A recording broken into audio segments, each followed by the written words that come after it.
महाराष्ट्र राज्यातील प्रत्येक महत्त्वाच्या घडामोडी फक्त आपल्या बेधडक मी मराठी न्यूज चॅनलवर. महाराष्ट्राचा बुलंद आवाज.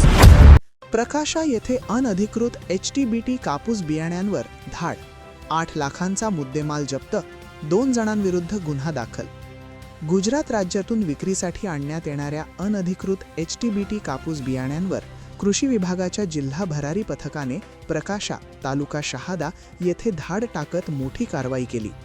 गुरुवारी सकाळी सुमारे 11 वाजता सापळा रचून करण्यात आलेल्या या कारवाईत 70 बियाणे पाकिटांसह स्विफ्ट डिझायर कार असा एकूण अंदाजे 8 लाख रुपये किमतीचा मुद्देमाल जप्त करण्यात आला.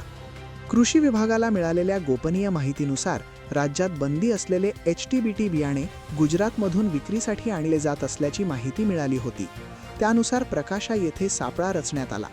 संशयित स्विफ्ट डिझायर वाहनाची तपासणी केली असता त्यामध्ये विक्रीच्या उद्देशाने आणलेली 70 बियाणे पाकिटे आढळून आली. या कारवाईत वाहनाची किंमत अंदाजे 7 लाख रुपये तर बियाण्यांची किंमत सुमारे 1,05,000 रुपये असून एकूण 8 लाखांचा मुद्देमाल जप्त करण्यात आला आहे. या प्रकरणी जिल्हा गुणवत्ता नियंत्रण निरीक्षक स्वप्नील शेळके यांच्या तक्रारीवरून शहादा पोलीस ठाण्यात बियाणे कायदा 1966, बियाणे नियम 1968, पर्यावरण संरक्षण अधिनियम 1986, कापूस बियाणे अधिनियम 2009 तसेच अत्यावश्यक वस्तू अधिनियम 1955 अंतर्गत प्रवीण पाटील आणि अजय सोनवणे, दोघेही राहणार नांदरखेडा, तालुका शहादा यांच्याविरुद्ध गुन्हा दाखल करण्यात आला.